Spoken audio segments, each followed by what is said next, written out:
Hello, I'm Emma-Louise Coffey and you're welcome to the Dairy Edge, the Teagasc Dairy podcast. We're bringing you the latest information, insights and opinion to improve dairy farm performance. Before we get into the thick of calving and establish this year's milking routine, dairy specialist Martina Gormley joins us to reflect on an analysis she has completed on 2,000 dairy herds' milk recording records to investigate how milking interval and evening milking start time impacts on daily and full lactation milk yield, the length of the working day, and the farm's ability to attract staff, be it next generation of family or hard labour. It has become clear, I suppose, from working with dairy farm employees, farmers themselves and families, that the length of the working day has been extending on many farms and has, I suppose, impacted in terms of time away from the farm and also, I suppose, burnout. And for some farms not being able to do the things even on the farm that they would like for example, grass measuring or going to farm walks or whatever, football matches or so on, fixed repairs and maintenance, whatever it may be, that the time just physically wasn't there to do certain tasks. They were being pushed further and further down the line and they weren't, I suppose, maybe achieving the efficiencies that they knew, I suppose, was achievable and that they should be achieving on the farm. With that in mind, that's why we analysed 1 year's milk recording data to see, I suppose, what was driving what in terms of the length of working day and what were the things, I suppose, that we needed to go after and change. And for this, Martina, you have analysed a significant number of milk recording events from Irish dairy farms. Can you give us some information on some of the main findings? There was nearly 9,000 milk records, which came from 2,366 farms. So on average, it was 4 milk recordings per farm. The average herd size was 118 cows, with a big range anywhere from 40 cows all the way up to 600 cows. When we looked at yield, the average was 23 kgs per cow per day. But again, there was a big range depending on the time of the year. So with a minimum, we found at drying off of 8 kgs per day up to a maximum of 42 kgs per day for some of the higher output herds at peak time.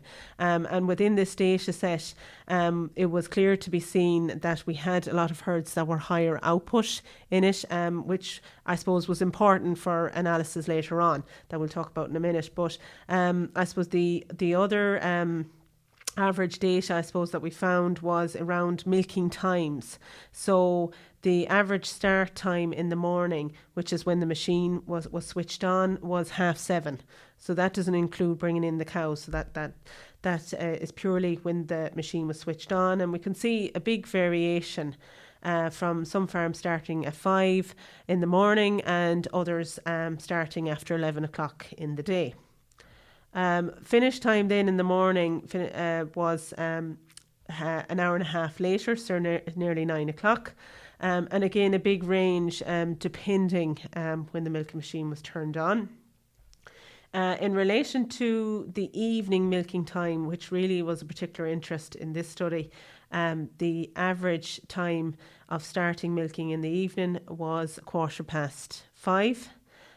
With a big range, with some farms starting at 3 o'clock and some farms starting much later than that, up to 9 o'clock at night. In relation to the evening finish time, which is when the last milk recording meter was turned off, so it doesn't include wash up or locking the cows back in, the average time was 6:45. Okay, again, a big range with some farms finished milking at 20 to 5 and others milking on late in the night and finished after 11 o'clock at night. In terms then of the milking interval, Emma-Louise, which was, I suppose, a key variable in this analysis, and it's defined as when the the time that the first cluster goes on in the morning to the time that the first cluster goes on in the evening.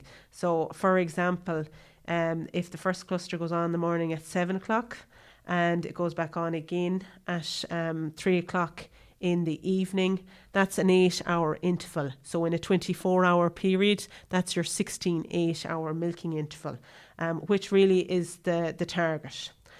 So we found that the average was 10 hours. And again, there was a big range with some farms having a milking interval of 7 hours. And others were having a milking interval of up to 16 hours. Why, Martina, would you see the milking interval as being important and something that farmers should focus on? So the milking interval really is, the time that the milking machine is switched on in the morning to the time again that it's switched on in the evening.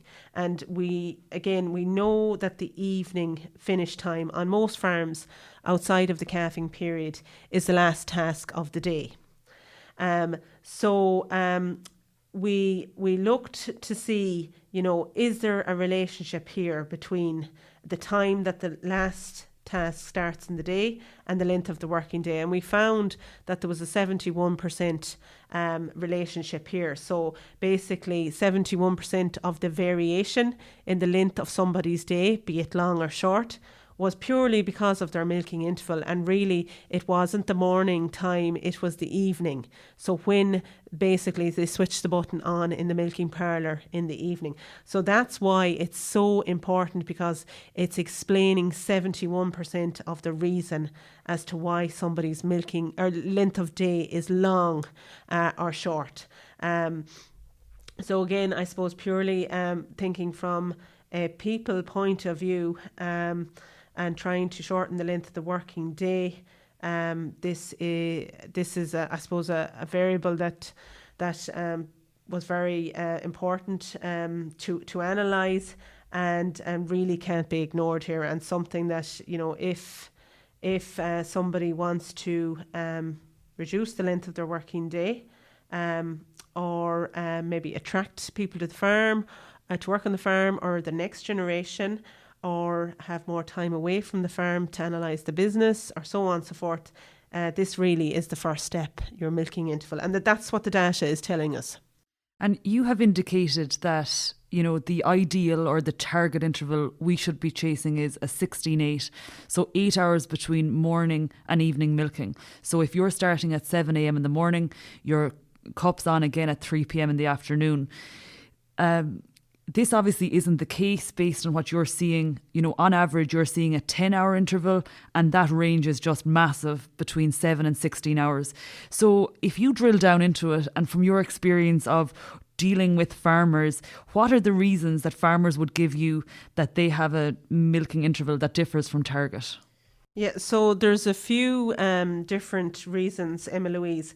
I suppose it's important to say that for a small percentage, it really is a genuine reason, and it's around, I suppose, particularly childcare, where maybe the farmer has to mind small children and has to wait for the other person in the house to come in. So, look, that's very genuine, and that's just the stage the family is at. And in time that the milking interval will change. And for others, maybe it's the case that they're minding parents or that. So, look, that's a small percentage, and I think it's important just to say that. But by and large, for the rest of the farmers that aren't in that situation, it really is tradition, habit, it's the norm, the culture. Milking yield reduction would be quoted from time to time, especially with milk solids production now increasing on most herds, and cows are yielding more than they used to. So it is something. And I suppose the other one that would come up, Emma-Louise, is workload. So my workload is so big every day that I just couldn't possibly be able to get everything done to be able to milk earlier on in the evening. And let's get into these in more detail, Martina. I hear what you're saying. There is, a stage of life that some families are at that it just isn't feasible to stick to target. But milk yield reduction, that is a concern, and I have heard that in the past. I suppose the previous research would suggest there is no difference in milking interval of 16-8 compared with 12-hour milking intervals. So I suppose, what is your data telling us? Yeah, so Emma-Louise, we looked at this two different ways. We looked at it. First, we looked at all the 9,000 milk records that we had by season and by an annual basis, and we found that there was no relationship whatsoever with your milking interval, and in this data set we had a very broad milking interval from 7 hours all the way to 16, and your yield per cow per day or on an annual basis. So no relationship whatsoever. We also removed 2,000 records, so the any farms that were on average below 20 kgs per day. And we looked at all the bigger herds over 20 kgs per day, and again, absolutely no relationship whatsoever. So really what that's saying to us that there is no reduction whatsoever in your milk yield if you want to shorten your milking interval. And now let's take it to that habit or tradition that you talk about. And there are farmers, it's the way they've seen it in the generation before them. It's something that they have done maybe for the last 20 years. Does that justify, a later evening milking time? And, you have seen farmers who have cupped on in the evenings as late as 9 p.m. Is that justified? Look, it's not really because it is a habit, and we all know habits can be changed. It's more of, I suppose, a mindset. Like the cows will have no problem coming in an hour earlier or 2 hours earlier, and there's no consequences to yield of it. But it's just something, as you said, Emma-Louise, that always happened. But I suppose the reason, again, for this analysis is about it's about people. So it's about the farmer, the family, the lifestyle that dairy farming has to offer, and it's also about image.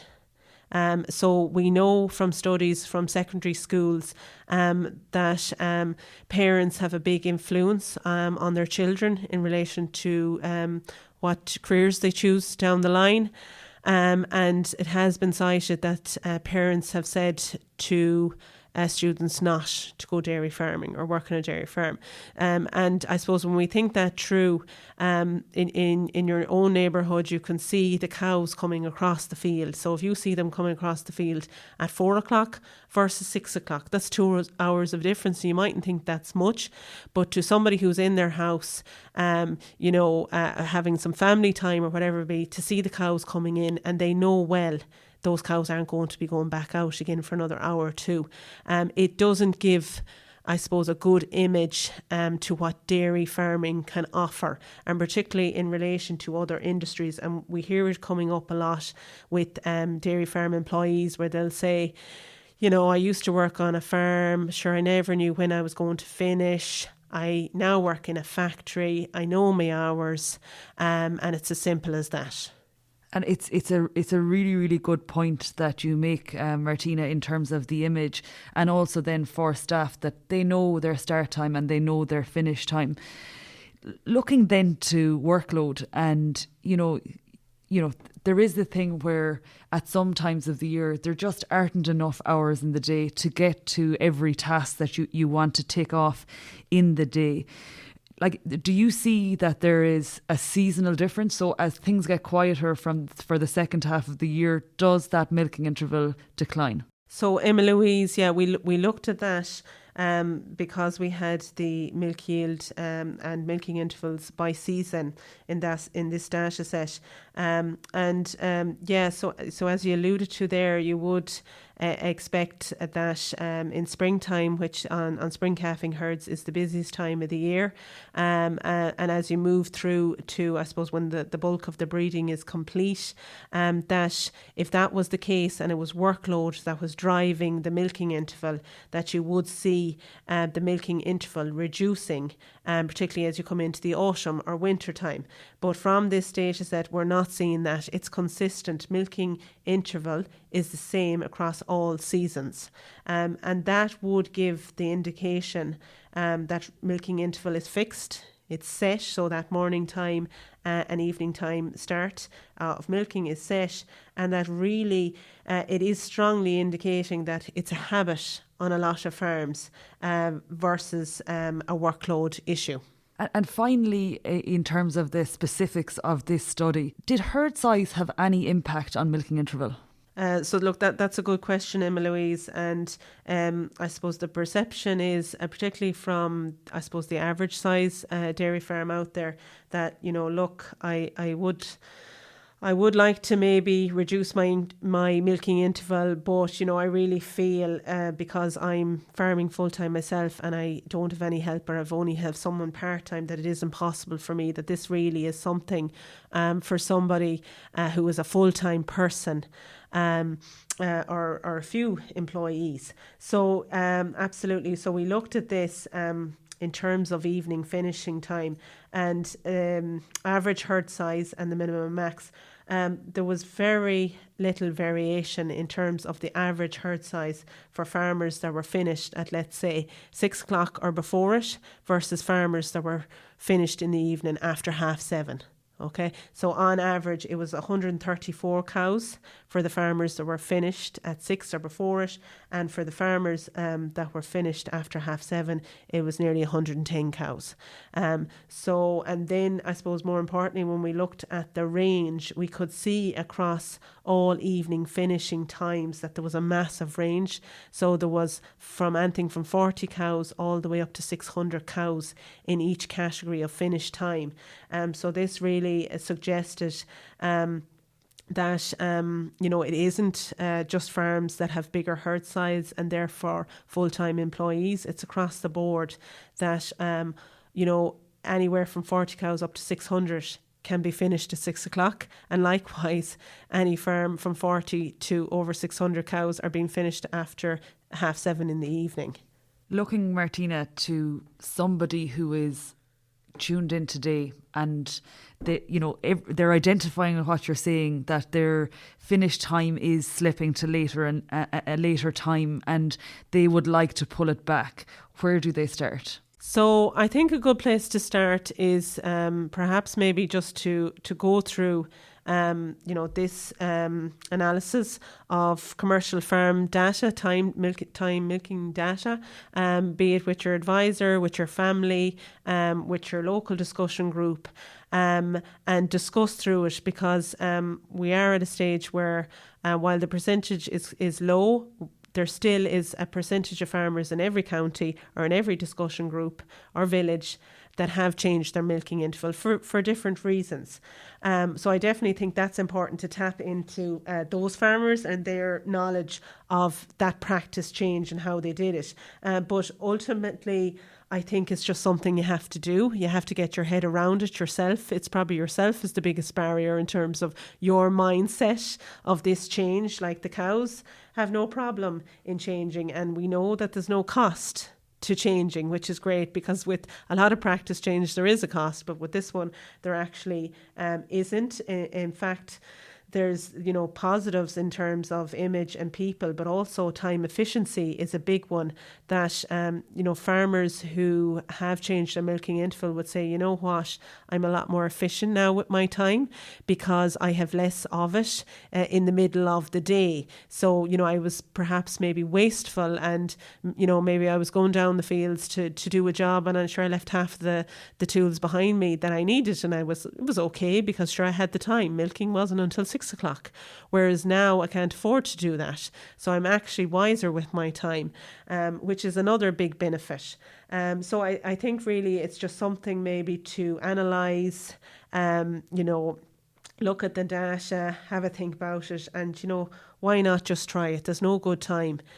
Try it and I suppose, and make it become a habit. And you're not going to make it become a habit unless you actually go and do it. And Martina, you've just given us a huge amount of information, right back to the very start of this with the detailed, I suppose, the averages and the ranges. And if we think about it, the farmers you're looking at are doing a really good job. 4 milk recordings at least per year, a very average herd size in 118 cows, and really good start time, 7:30 in the morning cups on and 5:15 in the evening cups off. But with every average there is a range, so huge potential for farmers to potentially improve their milking interval at, as you say, at no cost and no penalty in terms of reduced milk yield.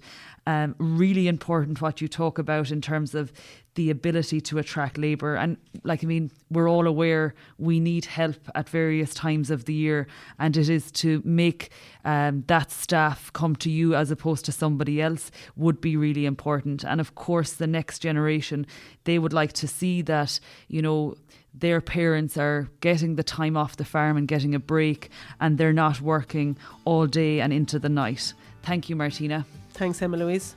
That's it for this week's episode of the Dairy Edge podcast. And my thanks to Martina Gormley for joining me on this week's show. Don't forget to rate, review and subscribe to the podcast. You can listen on Apple and Google Podcasts as well as Spotify. And for more information, go to the Teagasc website at teagasc.ie. I'm Emma-Louise Coffey, and join me next time for your Dairy Edge.